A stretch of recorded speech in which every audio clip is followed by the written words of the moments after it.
is me, yes, the one and only friends, welcoming you to Starfleet Universe On Call. And tonight, well, it's us, me and Gary, and Dave's here too in the chat room. Hey, Dave. And of course, if you're on Twitch, listen, and I'll be happy to respond to anything in the chat. I will monitor the chat as best as I can. I think I've been doing pretty well, though lately the chat's been kind of quiet as of late.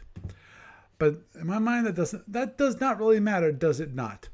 But the original topic for tonight, well, that kind of went out the window because the idea was Carnival, but with Barry's thoughts, well, Barry's not going to be here because he had a family emergency, so he was unable to attend. I hope it's not critical. Last time I talked to him, there was a minor issue with his mother being very sick, but I'm hoping that she'll get better. But moving on forward, let's on a brighter note. Let's say hello to Gary. How you doing, Gary? How you doing there? And there's basically looks like there's some interesting things potentially on the horizon, at least when it comes to ADB. Mm-hmm. So I'm hoping that we get a chance to pour over some of that right now instead, and keep the carnivals in the eyes for later. Yes, I think that would be most excellent. And no, this is not Bill and Ted's Excellent Adventure. Just to let people know that. Whoops. Don't mind me. I'm in the middle of trying to bring up things so I can actually keep an eye on the stream. But anywho, okay, let's do that. Good. So now I can focus on you. Now, so actually, why don't we start with that? Because I'm sure there's many things that we can go forward from that, which is someone started this thread called the next module, because obviously ADB has been kind of quiet as of late when it comes to SFB modules. Now, they've done some last thing. They've done module-wise as an add-on to a current product. I think was the F&E is what it was. I know they've had some ship cards for Federation Commander, but they haven't done any new modules. I know that because it's been years since the Omega playtest came out, so. I forget which F&E it was. So people are interested in SFB because Lord knows I like SFB. I know, Gary, you like at least the Starfleet Universe, the background material. I'm not sure. I know you've never got really an opportunity to play itself. Correct?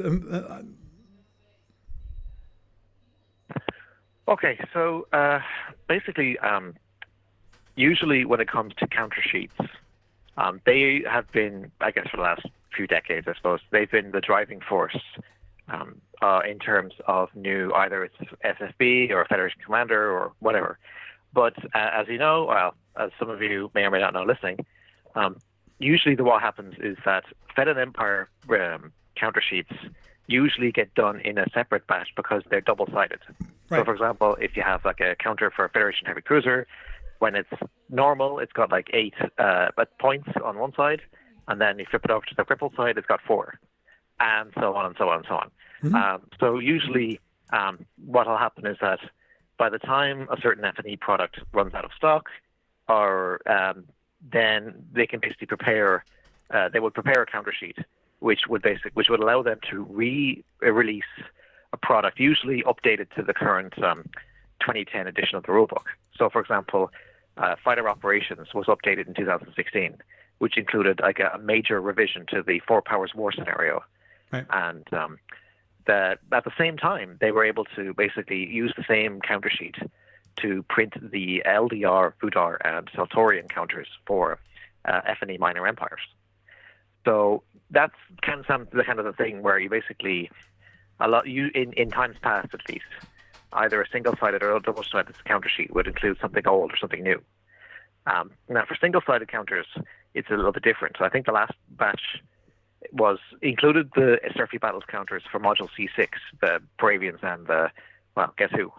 Yeah. And then there's also, that would have included, I'm trying to remember what the last Fed Commander module, it might have been Reinforcements Attack, but it was one of those ones or something. And then maybe there was one of the Starfleet Marines modules, because I think their counters are single-sided. And there was like a fourth product. It might have been a reprint of an older, like an SFBC module or something, or whatever it was. But you get the idea. Mm-hmm. Now, that was them. But in the current age of COVID, it seems to be up in the air as to like who out there can either A, produce counters affordably and to the standard ADB expects, or B, can produce them in, like, whether or not they have like any kind of flexibility in terms of the numbers that they need. Because, like, for example, if there's a company that only deals in large orders, then it would be kind of like the full-on counter sheet orders that have been done in the past. Right. But if there's a company that comes along and is able to offer like short runs, that might make things interesting as well.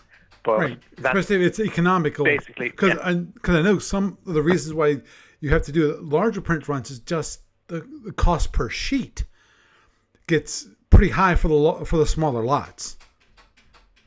Yeah, well, in the pre-era anyway. Mm-hmm. So now, what was basically discussed is this was actually a spin-off, because there's a Starfleet Battles general discussion thread that is on the BBS right now, and a few days ago, I guess, someone was asking, what's the likelihood of a new SFB product?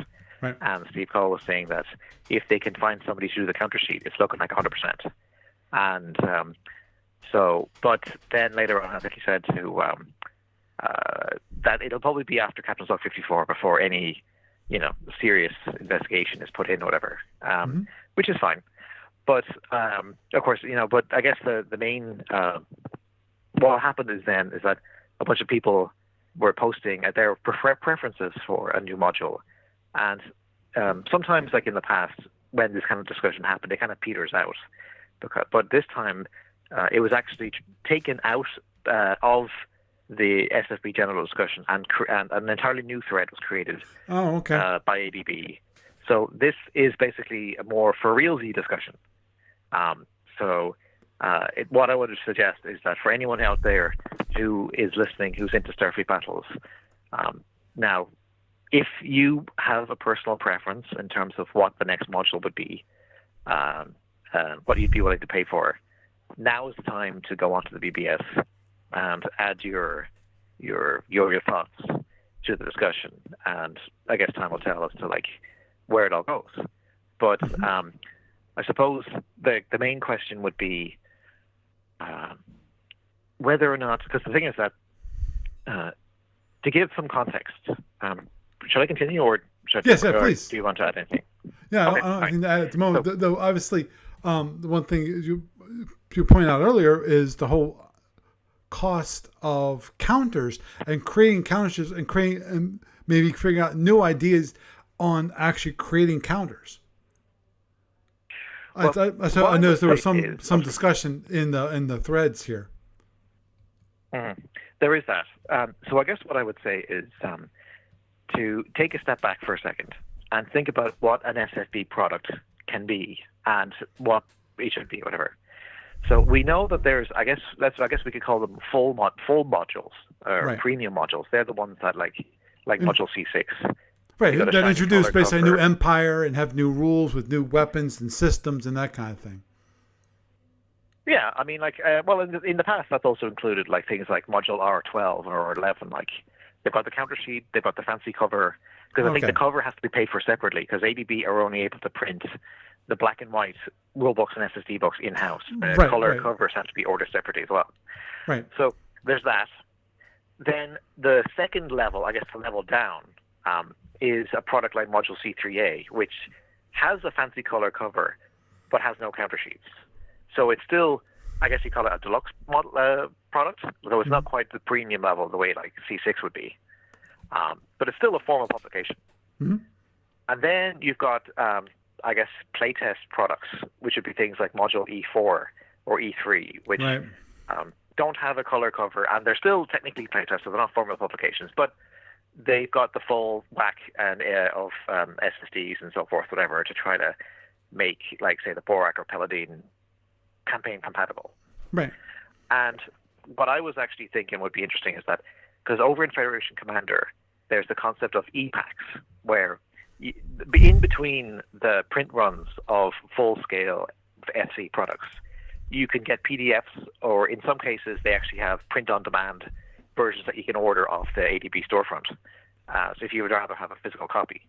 And they would either include things like ship card packs. So, for example, if you want to have a set of Andromedan ship cards, Right. you can just get the pack for like $5 or $10 or whatever, $5 or $6, whatever it is.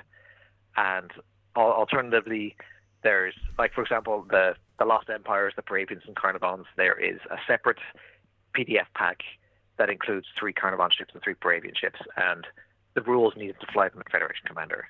But that's considered to be a preview pack because it's not quite. I mean, you can still use them, but it's just that it's not considered to be a full-scale product. But that's Right. fine. I mean, it's Right, and also right. you've got like playtest material and stuff. Yeah. So what I think, what would be personally, what I think is that while at the same time that the discussion is going on in terms of what the next full, like, premium or deluxe, or whatever you want to call it, product would be, is I think SFB could maybe lean into the concept of e-packs to an extent. Like, for example, say if there's a new playtest Empire and you could do, say, between 12 to 16 SSDs and the rules needed to try them out and worry about formal publication if they prove themselves. Or Right. if you've got an Empire that has a certain number of ships that haven't been done, like, say, formally published, I should say, but maybe there's not quite enough to fill a full-size module, but there's enough to, like, make things interesting. Then maybe, like, for example, I don't know if we've talked about it before, but the ISC, they really get serious about building things like war cruisers during the Andromedan invasion because they lose so many of their regular ships Right. to the Andros that they need to turn to them to try to build up again. And also, if you look at the Lost Empire timelines in Module C6, in at least 2 of those timelines, the whole concept of War People's Peace gets thrown out the window by the Parabians.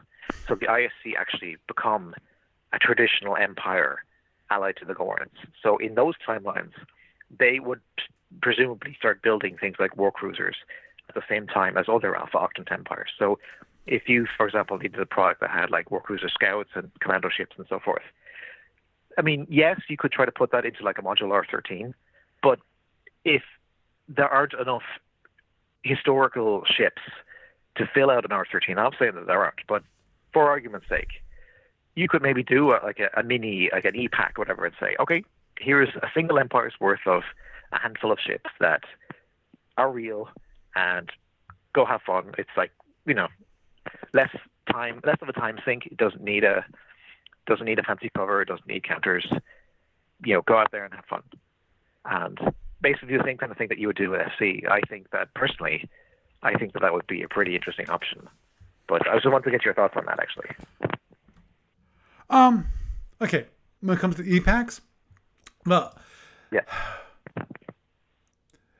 I would say the big issue with e-packs, as Steve Cole pointed out, is that it still costs them the same amount of work, same amount of time, same amount of effort to create an e-pack than to create a printed product.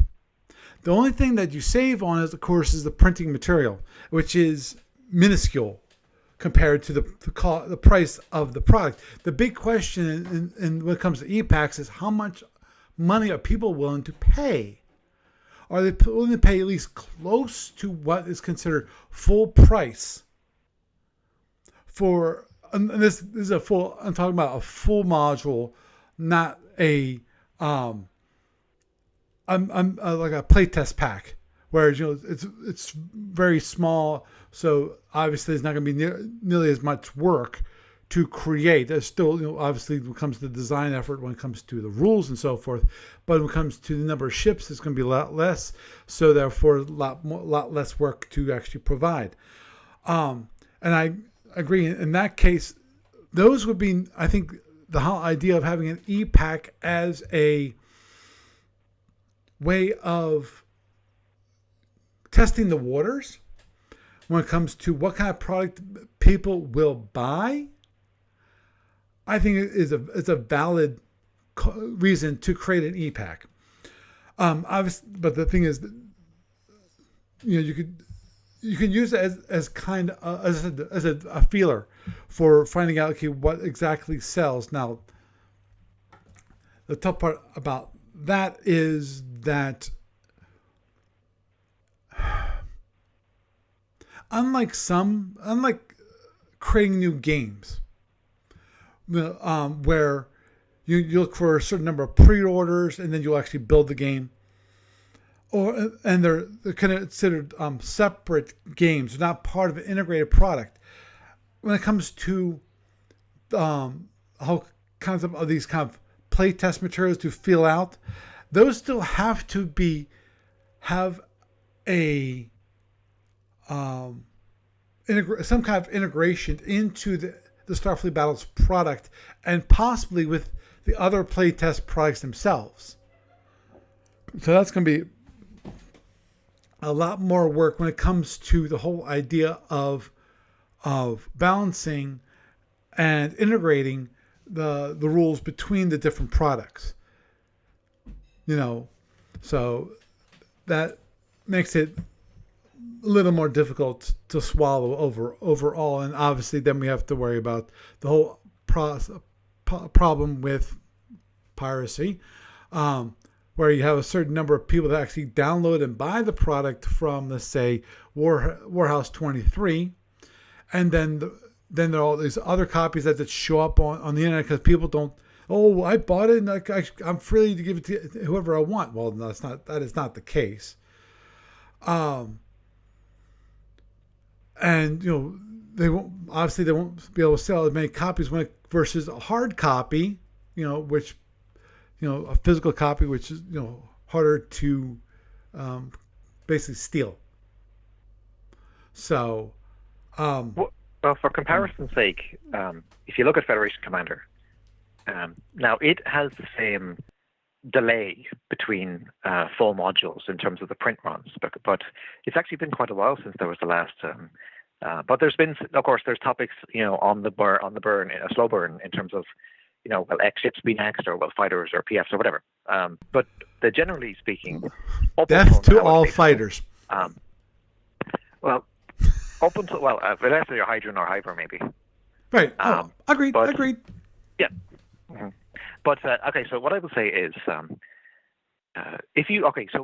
not counting any current COVID shenanigans, up until now, usually a full Federation Commander product with laminated ship cards has had about 16 cards in the Prime product, and also there's been a number of cards that go into 3 booster packs. Like for example, when War and Peace was released in 2010, and it included the Andromedans, the ISC, and the Vutar.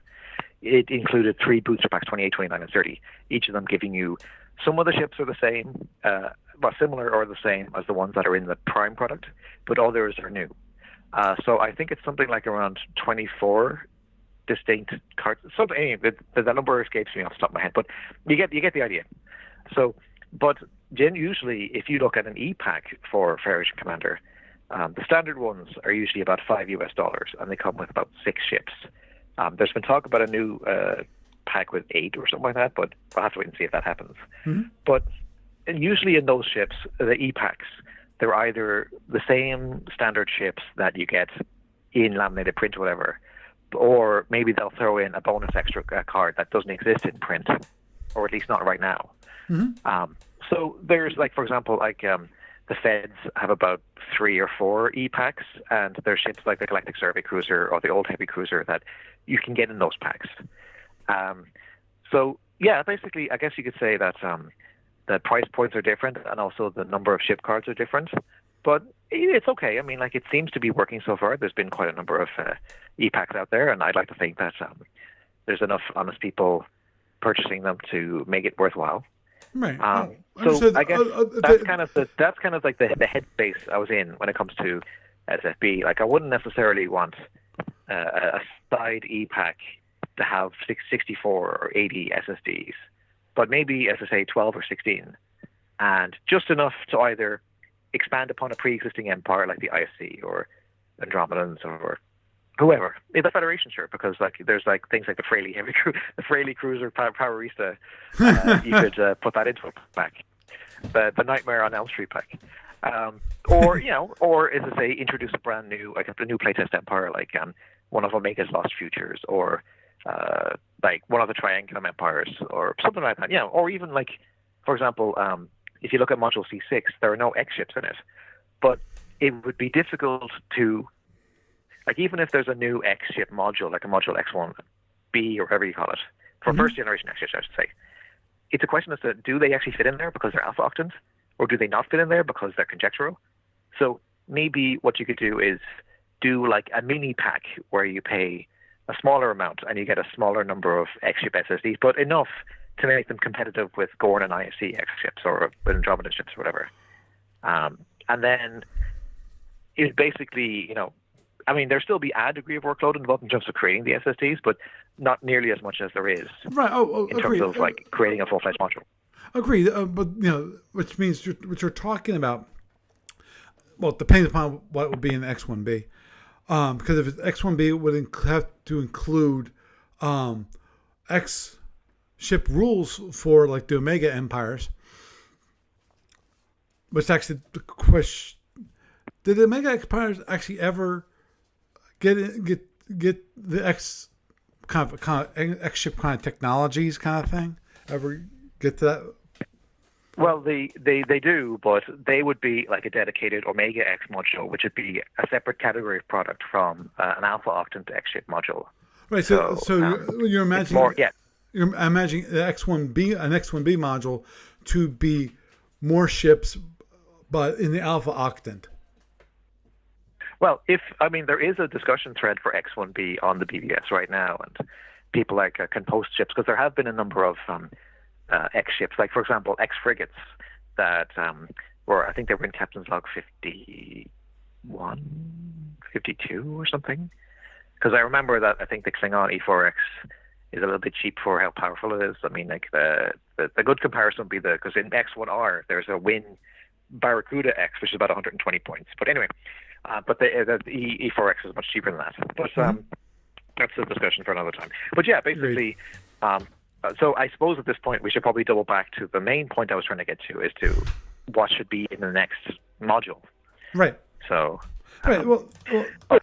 There are many different modules. As I pointed out before we started the show, that one of the things I would really like to see is the Tholian, module, for M81. Especially talking about the empires that were either severely curtailed or completely, eliminated because of the Tholian will. I'm not sure that'd be interesting to see what that would be made up of, as it stands, because of, what timeline would you then deal with? Would you deal with, basically the whole campaign of the Tholian will to eliminate these kind of strongholds?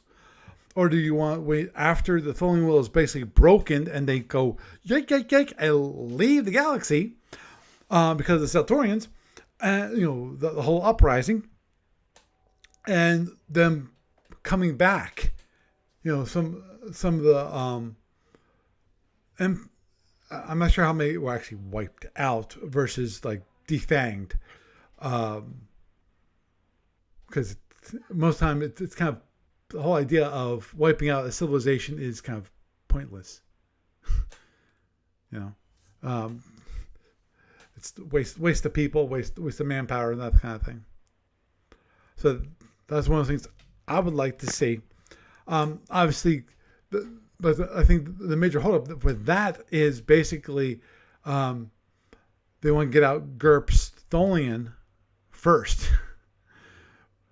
But I'm not sure if they ever will get to round 2 finishing that, because I know it's been a slow burn for a long, long, long time.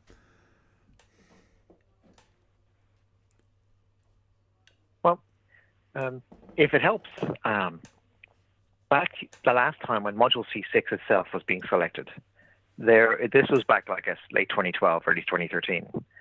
There was a memo that was posted as an adjunct to that discussion thread, which was, I guess that discussion has long gone now. But the point of the thread was to basically look at the various options and try to list them in order of probability in terms of how viable they were at this stage of the game. And I think that some of the things haven't changed all that much in the years since, even with all the new captain's logs that have been published. So I guess I put it like this. First, probably the most heavily sought after product at this point for Starfleet Battles, in terms of a premium product with counters, right, I should say, would be Module X2, second generation X ships. And of course, that would involve a lot of new rules and SSDs and so forth, and a lot of playtesting to figure out how well they work. But it would introduce a brand new era, and it would open up the alpha octant in whole new ways. So there is that, and sorry, personally, I wouldn't necessarily want to see X2 done without counters. So I'd be very surprised, because it would be like the premium of premium products. So I'd be very surprised if it showed up without counters, unless it was entirely impossible to do counters anymore. Understood. But, Understood. I suppose there's always shapeways. Right. Understood. And we'll talk about counters in just a moment, because I actually would like to have a discussion about how to create counters and maybe some other ideas on that. Because I know there were some discussions on the topic about that. Well, I actually do want to discuss that. But the one thing I wanted to point out was that, if I recall correctly, when it comes to X2, part of X2 wasn't just the alpha octant and its X2 technology, but also the introduction of Zircalians. Or am I wrong? Well, it's. I think I might just lost Gary.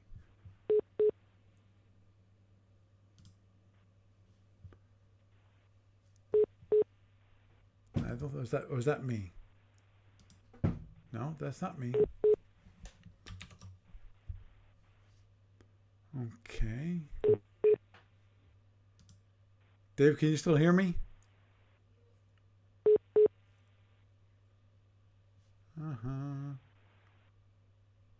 Gary, I can't hear you. All I hear is a beep beep. I'm not sure if it's me or you or what.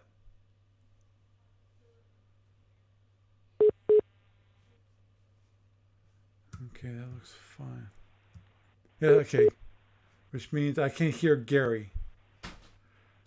Gary, you're going to have to... Okay, I think that's a problem with Gary.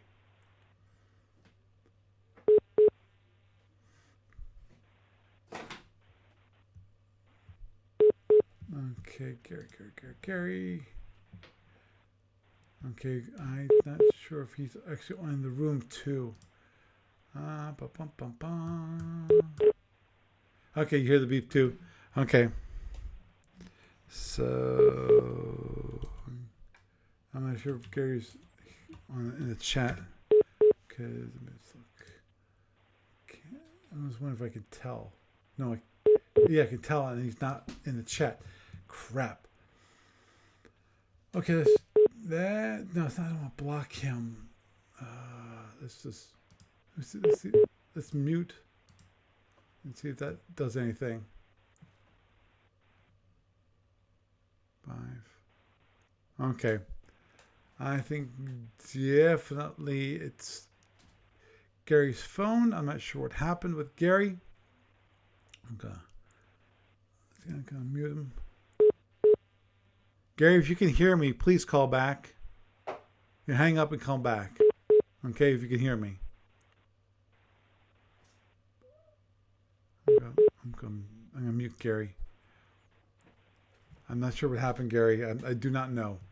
But okay, I'm gonna go on, continue on that line of thought at the moment, and hopefully Gary can hear my voice and can call back. And please, Kitty, sorry, one of my cats is in here, and it's the new kitten. So anyhow, Gary, please call back.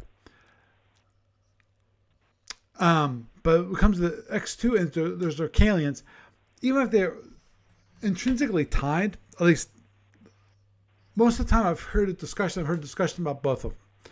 And so that's, to me, that means they're part of the same material. Now, or same product. Now, it is possible to split it off. So you have the X2 ships and you have the Zircalians. Now, the question, of course, in that case, would be which one would sell more, which is the X2 ships or the Zircalians. I'm not sure which. Excuse me. See, this is the little numbnut that's being a pain in the butt.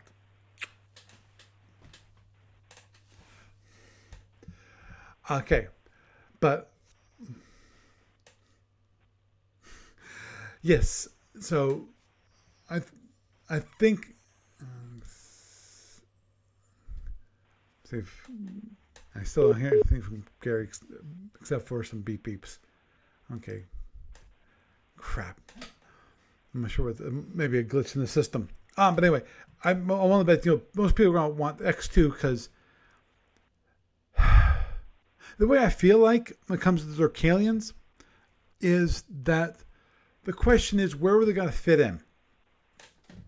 Where they're going to have the Zircalians and then have some minor empires, which they continue to battle out. But from my understanding, the xenophobic nature of the Zircalians are such that they just, any resistance they find, they just completely just wipe them out. Which them being such xenophobic. Okay, cool. Hopefully Gary will call me back. Xenophobic people, I can see them doing that. But the big question on that really is at that point is, okay, do they have minor races, or is our introduction to the Zircalians with the first interactions with the Alpha Octant and possibly the Omega? Because if I recall the timeline, with X2, basically we're starting to get into the commerce and ships and interactions between the Alpha Octant and the Omega Octant. And the Zircalians and the Sargasso are the next octant over from the Omega octant. Gary, you there? Yeah, the line kind of cut out. What was the last thing you heard me say? I don't remember at this point. I was sending it back to you after I talked about X2 and Zircalians and how I thought they might be intrinsically tied. Yeah, well, okay. So I was just saying that I think it's most likely the Zircalians will be in their own separate product after X2 itself is done. But I was also saying that it'd be great if the opportunity was taken to plan ahead in terms of both thinking about what X2 would be in shapeways terms, and also how to make it easy to convert into things like Federation Commander and a Call to Arms Starfleet. Oh, understood. But I think, well, definitely. Star of Arms. That one. That one and the Starmada. Those are different systems versus Federation Commander. Because Federation Commander, in my mind, would be a pretty easy overall compared to the other two conversion from SFB roles to Federation Commander roles, because for the most part, they're a straight conversion with some simplifications built in. Well, definitely, period. I was about to say if possible, but it's like no, that would be done. So that would be the simple one to do. So I'm willing to bet, ADB is going to, if it's going to be a new SFB, it's going to have a new SFB product with new empires and new rules, new systems, and all that, new weapons and all that kind of thing. It's going to be SFB first, and then, okay, how can we then convert it to these different systems? Because Lord knows that some of these systems don't quite have a one-to-one conversion. It's not an easy conversion. Lord knows the first Armada one was a pretty bad one, though. The first conversion, the one thing I definitely liked was the movement system. I still liked it. But things like having actually shields, the high concept of shields in Star Armada does not work. But I don't think I really don't think it'd be a good idea to focus on that, on focusing on trying to create basically rules for all 4 systems at the same time. I think it's a waste of effort. Because first they have... Well, I think more in terms of... No, continue. I mean, at the very least, I think that, like, for example, if there's new weapon or new functions for weapons or new systems or whatever, if they're in multiples of 4 rather than 3, or if they're basically just something that makes it easier to map it into Fed Commander. I mean, it's not like a deal breaker. I'm sure FC will figure its own solution out, but at the very least, I think FC, because it's more of an internal system, maybe it might be nice. Actually, I wouldn't mind if some of the ideas from FC, like, it'd be interesting. Like, imagine if the X2 version of the ESG had the burst mode based on how the ESG works in FedCom. Agreed. But, that'd be definitely nice to... Yeah, agreed. That is something that could happen, which is bringing some of the weapons interactions and how the rules work in FedCom, bringing them into Starfleet battles. When it comes to the way the weapon systems work, I can definitely see that as kind of inspiration into an X2, second generation X ship version of the weapon. Some additional capabilities like the ESG, as you pointed out. I can easily see that being a good way of starting out. And obviously, I mean, this has been discussed multiple times. Even had a whole big thread many years ago at this point about second generation X ships, and that is, what is the next way of building ships? That's still consistent to the way Starfleet Battles works, but it makes it a more powerful ship without just doubling up everything. Well, there is like a new X2 discussion thread that's over in the proposals board, and there are a few concepts that have been posted in there, but not to go in too deeply, because I guess we want to talk about the other potential modules too. But the main talking points would be that X2 ships cannot be converted from pre-X2 ships. That basically the new technology has to be kind of woven in as it's constructed. So you can't basically get a King Eagle X2 or an upgrade to the Fed. Basically it's like you start over from scratch technology-wise. Right. But at the same time, there's one thing you got. They were talking about how... Well, Gary, one thing that must be pointed out, I feel, that is you have to be very, very careful. And that is maybe not as long the lines when it comes to the rules and the aspects of how the weapons work. I don't think that's a big deal. But the way the shapeways miniatures are going to look, that you need to be very, very, very, very careful so that those ships don't look like the current Star Trek, like next generation ships at all. because then ADB will get into a big problem with Paramount.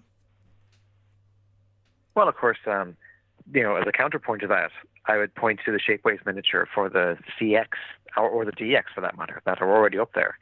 I'd argue that both of those do the job well in terms of showing refits to their respective classes that introduce X technology, but that do it in a totally different way than what you see with the motion picture. Oh, understood. So I'm fair. I wouldn't expect to see any franchise influence. Of course, I'd rather it didn't because I don't want ADB to go the wrong way. But I think that there's definitely avenues that can be explored that are true to the SFU, but that still look cool. So understood. But I just want to make sure that's one thing that people have to think about and remember is that ADB does not have a license for using Star Trek, Next Generation. That IP at all. Obviously, some of the weapon systems, like the whole idea of, I'm not sure if you watched any of the Star Trek Next Generation episodes, but one of the things that is totally different when it comes to the Next Generation is that basically instead of having individual phasers, what you have is a kind of a phaser strip on the saucer, and so that it actually fires from that strip.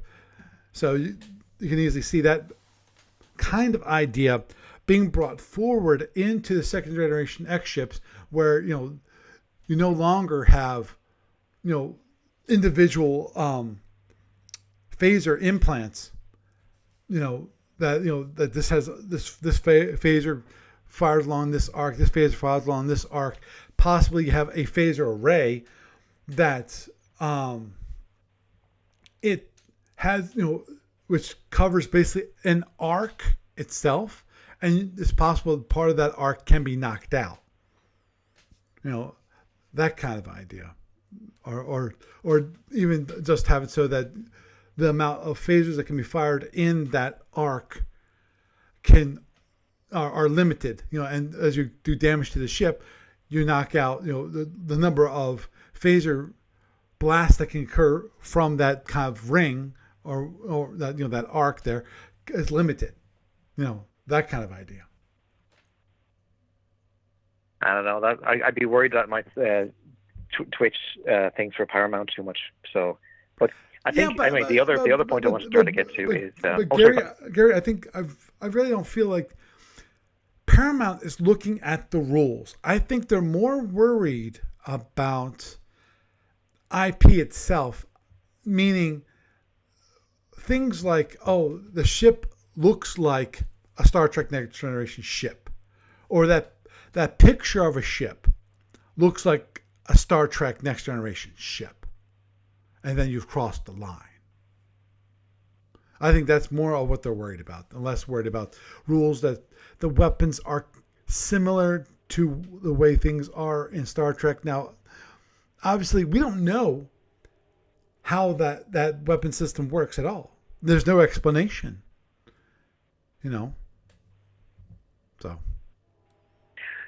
So now the other point, just quickly as we can, I suppose, the idea was being floated that because if they tried to basically do what they did with X1 and just, add more shield boxes or whatever, things would get pretty crazy in terms of you'd have basically battleships flying against each other all the time. So right. Instead, what they were basically saying was to introduce a new system where if an X2 ship fights another X2 ship, the damage is normal.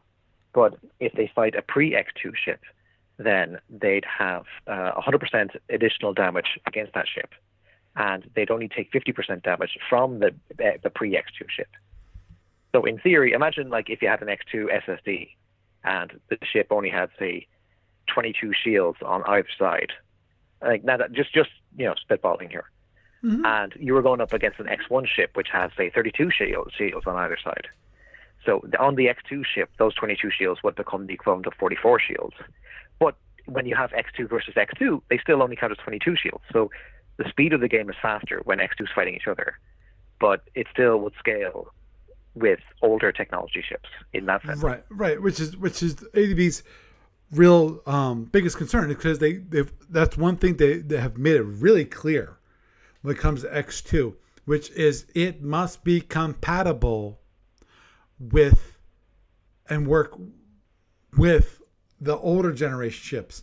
Yes, they can be more powerful versus those ships, but they cannot be so basically be like flies to the second generation X ships. And obviously, as pointed out both by you and by me, is that just take all the weapons, just doubling them up, double the number of boxes, double the amount of damage is kind of, no.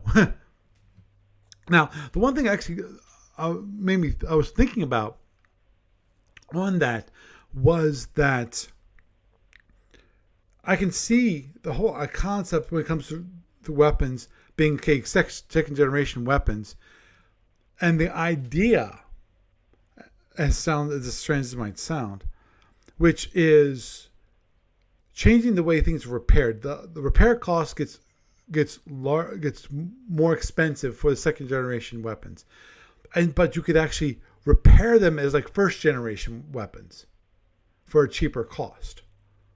Just like you can have like a phaser 1, but you can repair it as like a phaser 3 or a phaser 2 for a cheaper cost. That's one of those things that just came into my mind about that.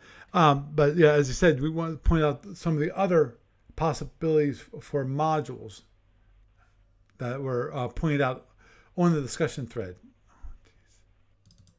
Now, generally speaking, up until this point, the most popular modules have been ones set in the Alpha Octant during the main era, so Middle Years General War sort of thing. That is true. The problem with that is that there aren't a lot of ships that, the barrel's been pretty scraped very clean at this point.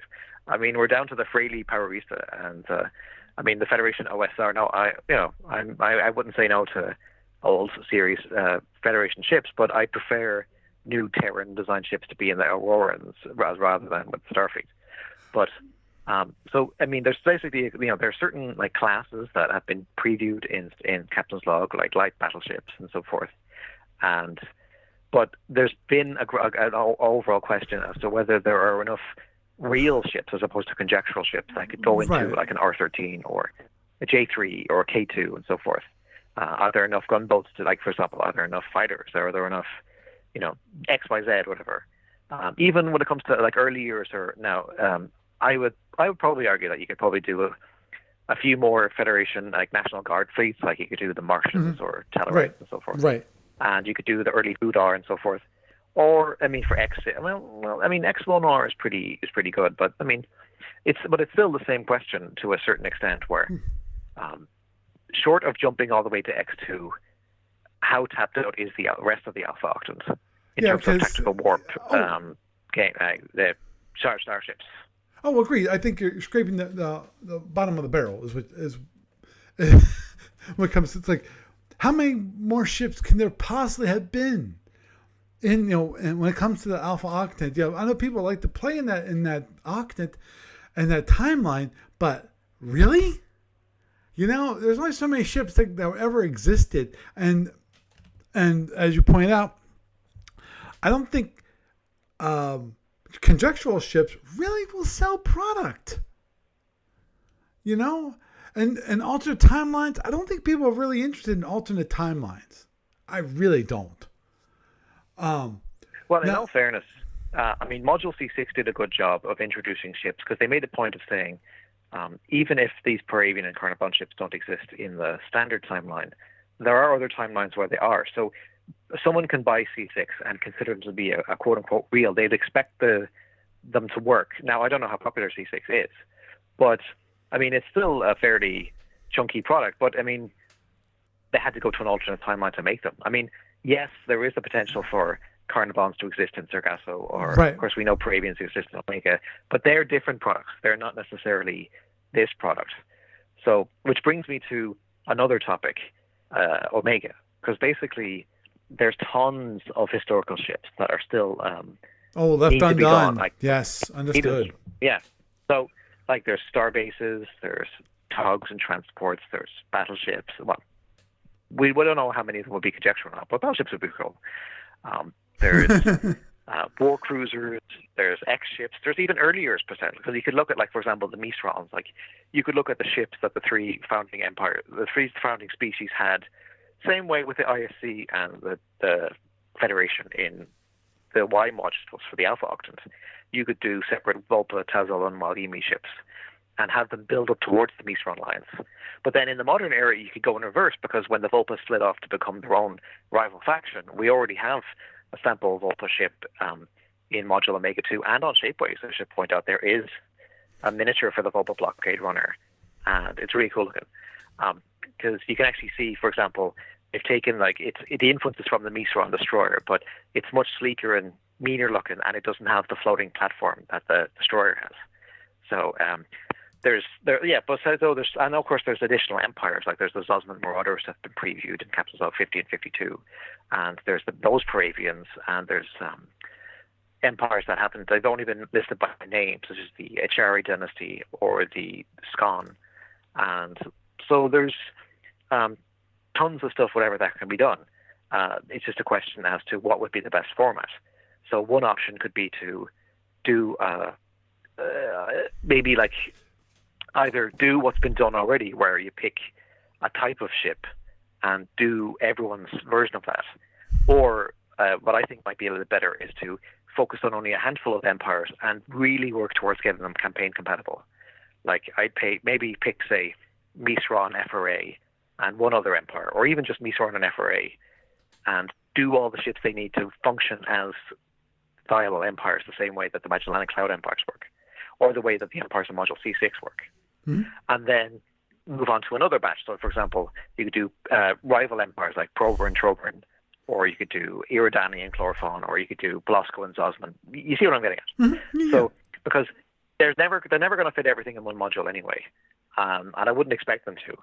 But it's been 20 years since Omega first came out, and still none of the empires are campaign compatible.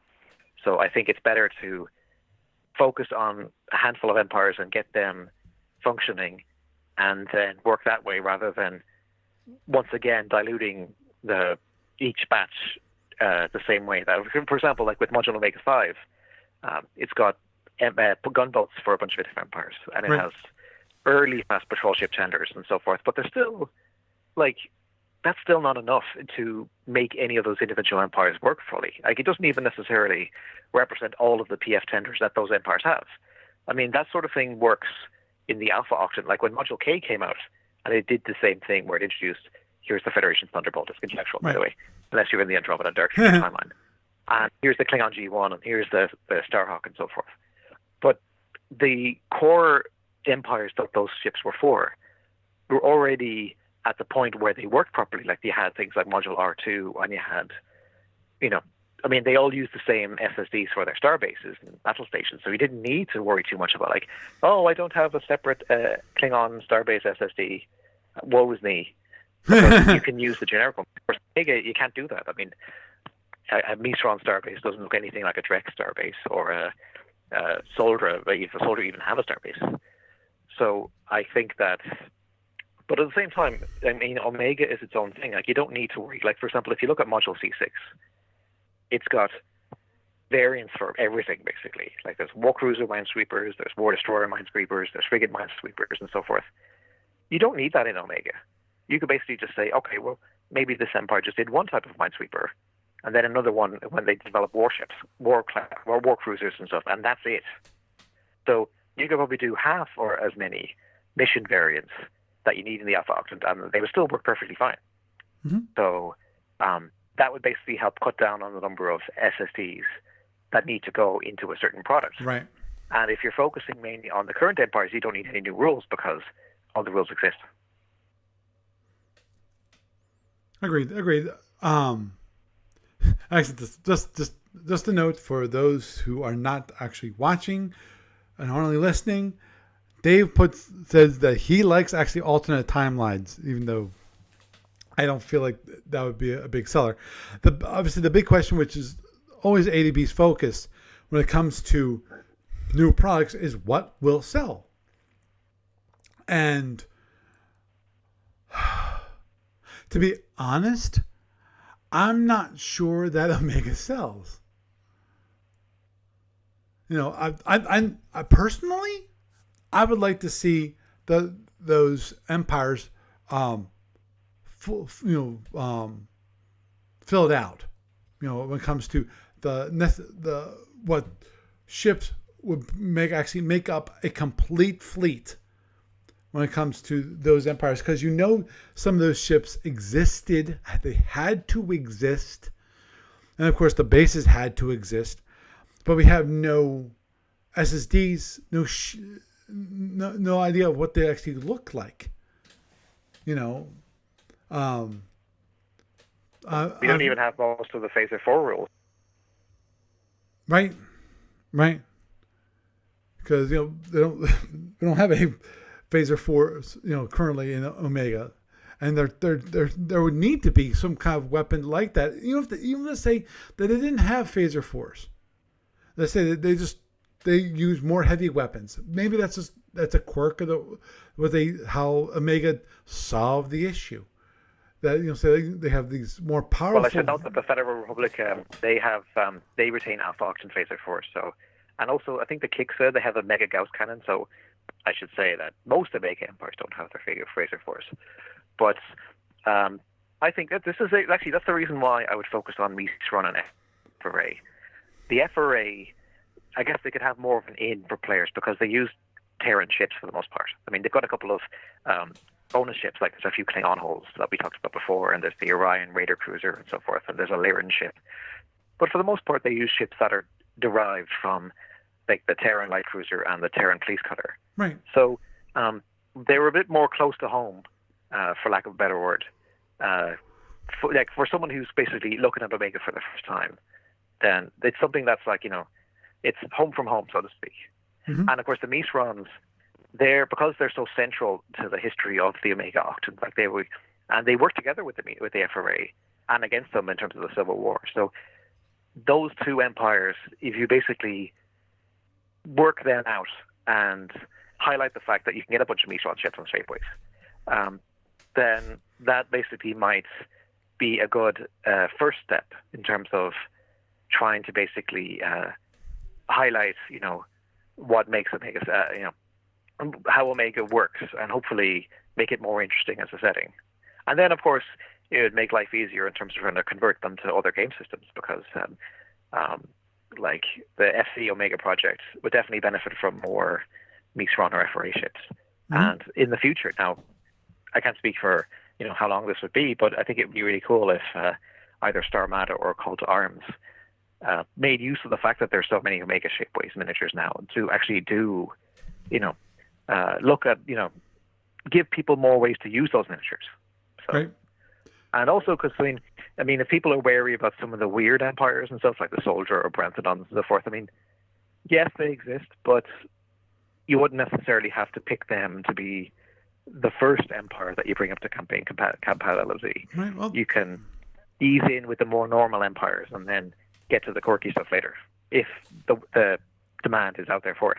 Mm-hmm. Well, that actually brings up an excellent question, though.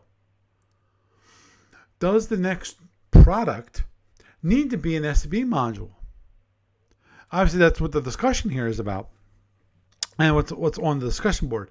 But there is still certain things that are not available in Starmada. There's certain things that are still not available in Call to Arms, which is like just the Omegas, which are the Omegas, the LMCs. I'm not worried about the Triangulum, but and the question, obviously the problem with that is that I'm pretty sure that Starmada, the reason why it sells at all is because of it's another way of playing Star Trek with that rule set for those avid players who like the Starmada rule set, but also like Star Trek, and that's a way in for that. versus, if they ported like the Omega weapons and ships, would that actually, people would actually buy that because they look and go, what, this is not Star Trek, But well, the thing is that that doubles back to the point we were saying earlier, is that when it comes to the Alpha Octans, with the exception of X2, which has loads of new opportunities, a lot of the well has run dry. So at least Omega offers a venue where you can actually have real ships to sink your teeth into, even if, I readily admit that it wouldn't be as popular as an Alpha Octant Empire, or Empires. Mm-hmm. But, so it's, the thing is that, this might be, but the thing is, this is actually one reason why I tried to mention the EPAC idea, because, if there were more bite-sized products that helped chip away at some of these other settings, then, that would be, it wouldn't necessarily, I'm trying to think of a way to put this. It would basically be a way to kind of keep those settings on the boil until the time comes where they could be reconsidered for something else. Right. Or even if they never get considered for something else, then it doesn't mean that nothing ever happens for them. Because, I'll give you an example. BattleTech, the guys Catalyst Game Labs, they are currently working on a new source book called Ill Clan, which will basically bring the end to the Dark Age that was introduced with the clicky game a few decades ago, right? And prepare the setting for an entirely new era. Spoiler alert: there's an Ill Clan, which basically I don't know if you're familiar with BattleTech or not, but yeah. So now they haven't said what the Ill Clan will be because that's the big surprise. But at the same time, all this really cool stuff, like the highlight stuff, is happening. Like there was a Kickstarter for a new batch of Clan Invasion battle mechs in terms of product packs rather, and there's a bunch of new things. There's also, they themselves are actually doing a bunch of print on demand or PDF files. Like for example, are you familiar with BattleTech yourself? Yes. I'm not up to date when it comes to the rules and the systems and so forth. It's been years since I've actually played or read about BattleTech, but I know the history. The generic history. Okay. Well, to compare it to the Starfleet universe, the Inner Sphere empires, they're basically the most popular. The same with the Alpha Octans, it would be the core of the SFU. Right. But that doesn't mean that other settings don't exist. You've got the clans, you've got the periphery nations, either the near periphery nations or deep periphery. Right. There's actually a really great source book that actually looks at the far reaches of unknown space, shows all these really cool, out of the way groups and so forth that you wouldn't necessarily see on the tabletop, but from an RPG perspective, they're pretty interesting. Now the majority, they just about a couple of weeks ago, Catalyst Game Labs posted a state of the game, which basically gives you a look at a whole slew of products that they're going to be releasing over the next couple of decades. I posted a link to it on the ADB BBS under other games for players who like them. And of course, Ill Clan is talked about as being in the mid to distant future because it still needs more work. But there's a whole bunch of fiction novels and sheets with new battle mechs and so forth that are going to be kind of like Ill Clan adjacent. And there's still stuff for older time periods. So, for example, there's going to be some of the wars of the Inner Sphere that took place in earlier time periods. They're going to be covered too. So it won't just be the future. It's kind of like the way, if you go to Starfleet Battles, you can buy Module Y1 or you can buy Module X1, but there's support for both of them. So, but what's also interesting is that as a side product, they're taking the time to do a new product which is going to look at two deep periphery nations. One of them is called the Hanseatic League, which has never really been properly covered in the source book. Although it's meant to be the biggest faction in the deep periphery, that had 27 star systems for 29 and for 20. And they're going to basically be attacked by, there's another little pocket realm called Nueva Castile that was taken over by a clan, the Goliath Scorpions, who were kicked out of the clan homeworlds. And in 3140, they're going to launch an attack on the Hansa. And that has nothing to do with what's happening in the Inner Sphere. And if people who play Inner Sphere, if they like the Federated Sons or the Draconis Combine, they don't have to buy that product, although it'd be nice if they did. But there's basically going to be a venue for people who are interested in deep periphery to get these products and so forth. Right. So, they won't be the same as a shiny new source book like El Clan. They don't have to be. So, maybe something similar could be a way to approach things for SFB, where there'll be the marquee products like X2, but their existence doesn't mean that there won't be any work at all on like an e-pack for a new playtest Omega faction, or some sort of pack for additional ships from older Alpha Octant eras. Because as we were saying earlier, like imagine if you can't do enough real ships to do an 80-page SSD book, then do them in smaller bites and leave them for people to buy the same way that they would for FD or whatever. Right, and they could be lower cost because the number of ships would be lesser. Yeah. I guess you could call it like a broad spectrum of options. Mm-hmm. So yeah. So I guess I feel like we've gone in a bunch of different directions in this talk, more than I planned, I suppose. But I suppose I just reiterate that as the headline topic in terms of what the new product should be, X2 or something else. By all means, go on to the BBS and tell what you think. Mm-hmm. And whether or not you'd be willing to get it with or without counters, that might be another interesting question. Yeah, well, but that brings up you think that it would be like an e-packet. Hmm? Well, that brings up a really good question, which is, as you pointed out, the whole idea of counters versus no counters. And when it comes to the way of producing counters are multifaceted in the way you can do that. From the traditional counters where you actually have a factory punch them out on the card stock, the heavy, thick stuff which produces the counters. That's one way of doing it.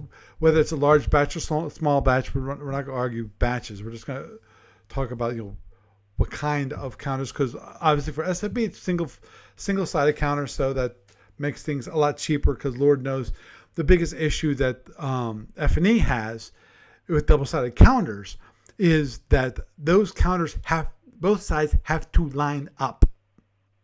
That is not a simple task to do. But in addition to that, you have that as a possibility. Then you have what I think is another alternative, which is another physical printing, which I'm sure, Gary, you've seen them, which is sometimes in like the captain's log.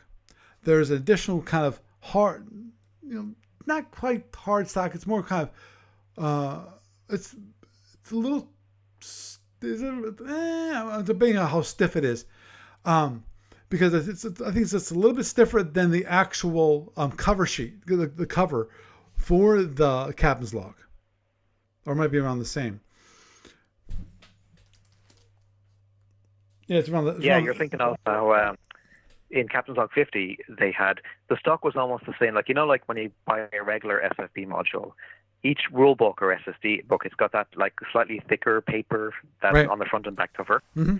So it's almost like that same material. Because in CL50 they used that to do a bunch of Romulan Civil War counters for F&E, which would be good enough for playtest. So if people don't want to wait until a new Civil War module is printed, they can buy CL50 and cut out the counters they want, and away they go. And of course, I'll approach that one in just a moment. But okay, then of course, from there is the next level, which I feel like in theory you could do paper. You just print them. When you sell the paper product, you can actually have this regular printout, but that's not going to be cheap because they need to be color. So I'm not sure that any savings can be done when it comes to that, and I don't think that'd be really acceptable for most people. Obviously, most people I think who actually want physical counters, they're going to want the card stock, the heavy card stock. But I'm here to bring up the possibilities of alternate things. And that is, of course, then you have electronic counters. The whole idea of, we've got counters in like a PDF form, and then possibly A to B coming up, getting deals with some, or find online facilities that will actually either create counters for the players so it's more on demand, or possibly even, as was pointed out in the next module topic, which is the possibility of having so people can print out their own, print it out on a printer on sticky paper, and then have it cut it up yourself, and then apply it to cardstock, and obviously cut out the cardstock yourself. That's another approach. That is actually already done. That's actually already done for the Fed Commander e-packs. Like, for example, if you look at the preview pack for the Paravians and Carnivons, if you scroll to like the last page, there's like 3 different scales. I think there's like 1/2 inch, 1 inch, and then I don't know if they're 2 or 4 inch. They're pretty big actually. Counters for each of the ships that are in that product. So, and something similar happens. Like, for example, if you buy, say, like a Federation e-pack with a bunch of 6 or whatever ships, then they have different scale counters that you can print like PDF in the PDF. That, if you wish, you can create yourself. So, yeah, I mean, like, I definitely think that would be an interesting thing to add to like an e-pack or whatever like that, where you basically say, okay, well, look, here's something, and if you order it from the because like, for example, like the current version of the Omega and LMC playtest packs for FC, you can actually go to the ADB storefront and order a paper copy, and they, so I mean, maybe they could do something similar with these e-packs. You could basically stick them on as side things, because I mean, if it's print on demand anyway, then, and if there's nothing in them that can't print, then why not have them on there too? And then you could just say, well, how about an extra $1, and you get cardstock with the same way with the Rodney Civil War counters I mentioned. So, that would be, I mean, it's, of course, I mean, in the ideal world, you would want to have the real deal, but if the real deal is, either impossible to get now, which I'm hoping it is possible, or if it's already pre-assigned for X2 or for whatever, then it doesn't mean that product. Because I think there was actually somebody was asking about whether there'll be a PDF counter sheet for module C3A, and it doesn't seem like that's an impossible option either. So I mean, it's you're right. You're absolutely. I agree in terms of figuring out new ways to allow people to have something. Right. But I mean, that's the other great thing about Shapeways as well, because I mean, think about back to 2013 when Module C6 was being printed. If you had told anyone by then you can get 1,200 or more miniatures on Shapeway on a single platform, and they'd all look great. Well, most of them anyway. They'd laugh at you. They think you're crazy. I mean, like, we had just gotten the Mongoose deal back then, and we thought that was great. I mean, like, because you were getting like a couple dozen new ships and new designs for like Sparrowhawk and stuff. I mean, like, the sheer difference in terms of what was available then and what's now. I mean, like, there's some crazy. I mean, you can get the Powerista on Shapeways. Although I guess you could kit bash one yourself if you wanted to. But I mean, there's so many really cool things that Shapeways has allowed. Oh, agreed. But I'd like to think that would basically help encourage more players, especially now with the 7,000 series. I mean, just recently they released things like 4 or 5 different sets of Hydrogen sprues and Orion sprues for like all sorts of different combinations of. Do you want your Hellbores? Do you want your Fusions? Do you want command like enforcer ships for the Orions or so forth? And for years people were saying, I want to have elite scale miniatures, and now there's tons of them.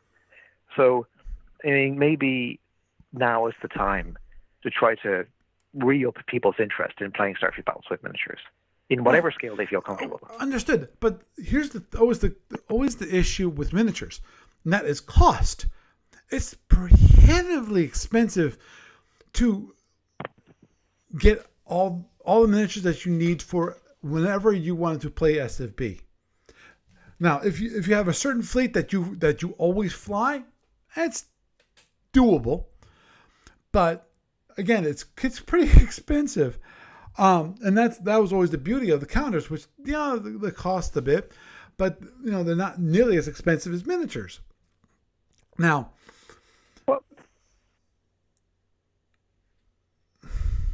Oh no, go on. Yeah. Now, the thing is, okay, let's go for the last one, which is ADB just provides PDFs of the counter sheets and says, you guys, you're up to your own devices to figure out how you want to create counter sheets. And again, as you point out, that would be kind of a stopgap measure. Now, the question of that after that is it profitable for ADB to take those counter sheets, the PDFs and so forth. Obviously, they have the originals themselves, and actually get a physical manufacturer that creates counter sheets to do it, and then sell those counter sheets after the sheets are available electronically. Will people still be interested in getting the heavy card stock? That would be my only question. Well, the talk on the BBS seems to be that if the heavy card stock isn't done at the time the product is done, then it'll never get done afterwards. But the PDF is an option. Well, I'm just checking here because I'm looking at the 7,000 scale miniatures and shapeways. So, say for example, I'll say this to you as an Andromedan player. Now, I don't have the US dollar price. Don't get me started. Canadian dollars. Oh, I love that stuff. But all right, I'll switch to US dollars. Just in 1 second here. So there are two main sprues in 7,000 scale for shapeways for the Andromeda, and they usually come in the high quality plastic, which is really one you want anyway because it looks so good. Basically, let's see now. There's one pack that comes with an intruder, a conquistador, a bunch of about 3 satellite ships, and a satellite base. I think there's a Terminator. Actually, no, there's a Terminator modeler in there as well. And oh no, that's the Dominator. Oh yeah, that's the intruder one. So for US dollars, that's $24.99 in the high quality plastic, because some of the 7,000 scales don't print too well in lower quality plastic. And then if you look at the Dominator collection, it's $24.90. That is a Dominator, another satellite base, 2 Mambas, or 3 Mambas, a Python, or is that 4 Mambas? Anyway, so basically everything that you need to fill out a full, squadron, so to speak, of Andromedan motherships and satellite ships for $50. And that's 1, 2, 3, 4, 5, 6, 7, 8, 9, 10, 11, 12, 14 miniatures. Mm-hmm. So, it's not as cheap as counter sheets, but it's significantly cheaper than buying those 14 miniatures in even the classic 3788 scale. Right. Agreed. I think it's definitely a good idea. And I think it definitely will sell more miniatures. And the question, of course, then comes into being, because in addition to getting the counters, the miniatures, most part, because even the material, the plastics that are available are single color plastics. It's not like you can actually buy, say, okay, I want just one single color plastics, where I want red, I want my Andromedas to be green. Just instead of the white plastic, I want, or whatever, gray, whatever the color is, I want it to be green, because that's usually how they're painted. Well, usually what happens is if a miniature is available on shapeways in the standard plastic type, you can choose about 8 or 9 different colors, something like that. So you can have green or black or blue or gray, whatever you like. The difference is that the smooth fine detail, because I keep thinking of the old, they used to call them frosted ultra detail miniatures, but it's the same design, but they now call it smooth fine detail plastic. They're actually kind of translucent, so they're great for cloak ships. When you have the miniature in your hand, you can see sort of through it. Right. So, oh yeah. I guess if you're a Romulan player, then that makes your life a lot easier. You just say, "Oh, they're cute." But for the Andromedan, that is true. That if you basically buy the sprue of 7,000 scale, you have to basically It doesn't give you the option. It gives you an option of doing them in grey for like a few dollars cheaper, but for the sake of that price, you'd be as well just get the best quality because a few dollars extra and stuff. So yeah, I mean, you would have to. Yeah, I mean, but the thing is that usually, even for a Call to Arms Starfleet, there's no tournament setup where they penalise you for not having painted miniatures. Agreed. Like there are other games out there where they insist that you have to basically have everything painted up to like a high standard before they let you play. And I'd be very surprised if there was an ADB a tournament like for an ADB game system that did that. Even, I mean, it would be nice, but because I guess that's part of the thing when you play Call to Arms is that you want the miniatures, but it's different. I guess the key is to offer different speeds for people so that they can decide for themselves, like which would be the best way forward. Oh, understood. But here's the point I'm trying to make, and that is for the person who normally doesn't buy miniatures. And these miniatures are they're within price range that I can do. Let's say I'm willing to spend $60 or $60-$70 for the Empire that I like to play. Now, what I think would be kind of neat. Now, I understand that this is not from a painted miniatures perspective. Those miniatures people who like to have it painted and have all the stripes and all that kind of thing done, but more of an Axis and Allies approach. In that each empire would have different, this would be, you could have as a different color. For example, have all the Federation ships just coming out of the box just to be blue. The Klingons to be black. The Zinni being white. The Andromedans being green. Things like that where, it's, or actually, no, Galactic Civilization, I think it might be a better, is that right? No, I think Galactic Civilization. I'm thinking about one of the board games. But the whole idea of each empire has a different color. So when you look on the board, you can tell, okay, which empire you are at. Now, that's a different approach to miniatures versus the way currently miniatures are thought of right now. Miniatures are totally thought of you get the miniature and then you paint it, and it looks beautiful. And I think obviously that there's a place for that, and people that gives a real visual feel of what the ship looks like. It looks really nice. You can be really proud of that, and so forth. But I can see in my mind a great market, especially for the 7,000 scale. If it was possible, I'm not sure it is possible, because of it requires different. Because it's 3D printing, so it requires different stuff for each color. And I'm not sure if it can still all provide the same level of details because it's probably a die of some sort and so forth. But I think that'd be a great idea if that was possible. Are you on the Shapeways website right now? Yes, I am. Okay, so do me a favor.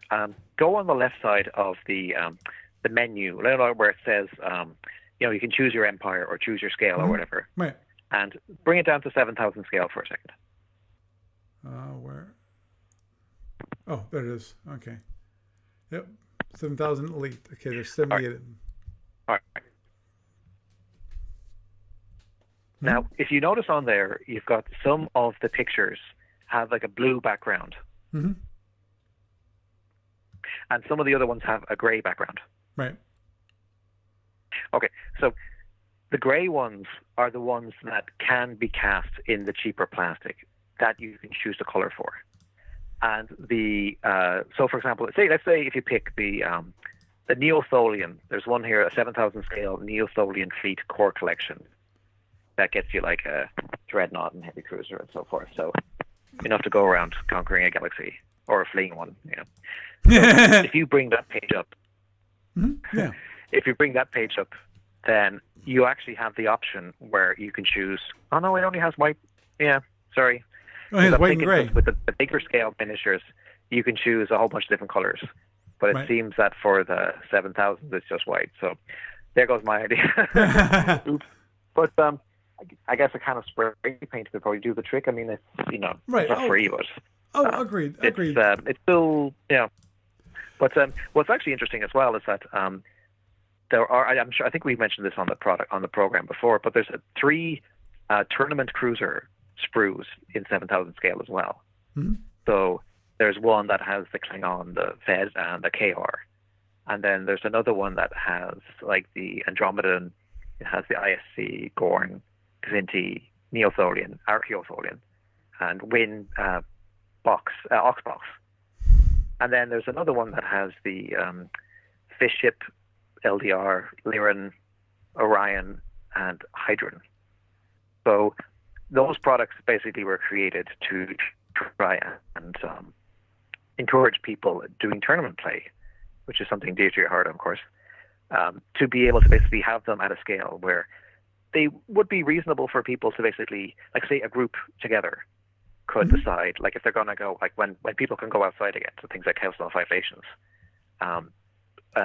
they can basically have a set like this that everyone shares. So you basically have, like, say, a tournament where people agree that they'd have just one empire at a time. You wouldn't have too many duplicates. And then the minis are there for you. Mm-hmm. So it's kind of like encouraging community play. Right. So it's not a case of, I've got all these ships and you don't, so nya. Which I suppose is kind of like, I mean, that's more of a call to arms kind of thing, because you have to have the miniatures. But yeah, I mean, like for SFB or whatever like that, I mean, I think that, but I think part of the issue as well is that not a lot of people know these miniatures exist. I mean, even after all this time, I mean, like there's a lot of people that maybe they're happy, they play tournament play, or they play historical play, or wherever they play, but they just don't keep up with what's going on with Shapeways, which is fine. But I guess, what if more of those people would want to have this sort of thing if the news was made available to them? So, of course, that's one of the reasons why you run this podcast. But yeah, so I mean, like, it's like, I very much doubt that there'll be, like, a magic button that someone will press and all of a sudden these things will fly off the shelves. But it's like 1,000 mini steps. Mm-hmm. That would be interesting to see if that'd be possible. So I think I don't want to leave you up, keep you up too much later. But I free to go and feel free to go and vote for X2. I agree. I will look into it. Maybe I'll buy one of these tournament packs and just see, what, see if I can find some good spray paint for when you coat miniatures. My guess is I probably have to at the very least I have to be careful about the coating, because I know what happens. The layers of paint you put on the miniatures, you lose definition. That's always the issue. But I'll see if maybe that's an idea. I'd like to see how that works out. Because, as I said, I think if it wouldn't be that hard to create just the miniatures. Just take the miniatures and just paint them one color. We don't care about definition. Don't care about how beautiful that they'll look and realistic and all that kind of thing. And more of, as I said, the Axis Allies kind of thing, where each empire versus on the Axis Allies is just each player, but the whole idea of each empire has its own color, that kind of thing. Because normally all the ships for one side are usually of the same empire. So. And one final thing I'll say on the miniature side is, in case anyone is looking at the Shapeways site and wondering why certain ships are grouped together, it's because the sculptor who's designing these miniatures basically did all the tournament ships that for the empires that they've been creating for Shapeways. Right. So, for example, Steve Zamboni has been doing the Gorns and Gazintis and ISC and so forth. So that's the reason why the Gorns, Gazintis, and ISC and so forth are on the same sprue. Mm-hmm. And then Chris Nasipak is the one who's been doing the Orions and Lyrans and so forth. So that's why they're together. And of course, Will McCammon is the one who's been working on the Feds and Klingons and the Castrels and so forth. So that's why those three miniatures are together. So even if they don't necessarily seem like, because I'm pretty sure, I don't know if I've heard it, but I think there's still a few tournament ships like the TKR and so forth that haven't been done in 7,000 scale. No. But I suspect that the they'll TKR has eventually. been. Oh, sorry, not the TKR, the TKE. Yes, the TKE. That's Or the Firehawk. That's true. So they happen to be done by Matt Lawson, the same guy who does so many of those great Omega ships. And so, I wouldn't be surprised if, some sort of collection for them appears and so forth. But, I don't want to, that's just a speculation on my part. Understood. But, so it's basically that just to help, if anyone's wondering, maybe they would have preferred a certain other combination of empires, like, Fed, Klingon, Romulan, and so forth. Like, by Romulan, I mean King Eagle rather than Castrel. But that's basically, that's because each of the designers is using their own software, and they don't always talk to each other pretty well. So, understood. That's pretty much like, Yeah, I'm not sure if you remember. I'm not sure if you were here or not when we had the all of the sculptors come and join us when Shapeways those miniatures were first put out. That whole Shapeways effort started. I remember having them on board, and each one saying, like, one used, I forget what, some Google sketch. Was it Sketch or something? Some Google product, and each person uses different tools. Like, what? That's crazy. To me, that's crazy. I would think there would be a consistent product that you would use. Something like Adobe Photoshop. That's what everybody uses for modifying images. That's considered the standard. Even though you can use other products. Anyway, we gotta shut down because Lord knows I gotta get some sleep. Well, Gary, it's been wonderful having you on, and you have a good night. MC, have a great night. Okay, bye. So we had a nice little discussion there, talking about many things from different modules, which mainly focus on X2 and Exarchalians. And about the Shapeways and the whole issue with counters, because Lord knows counters are expensive; they're not cheap, And I know that there's still companies that will create the counters, because Lord knows there's still game board products that use that kind of technology for creating pieces, and some really nice cutouts too. But the question is, can ADB afford having for those small little counters? It's not exactly easy, and Lord knows, I know they've had issues in the past, which is of course quality control. Because that's always, you have to find a good shop that can produce a quality product that's consistent. That the cut into the cardboard is along the lines of the images for the counters. Because I'm sure everybody's seen that whole issue sometimes, where it's not quite right, so it gets bleed over between the counters and the counter beside it, but it's good enough that ADP lets it go for the most part, or misses because it's just a little bit, But anyhow, it's interesting to see what ADB brings us with the next module, and what the future is going to be when it comes to new products from ADB. And with that, I bid you a good night.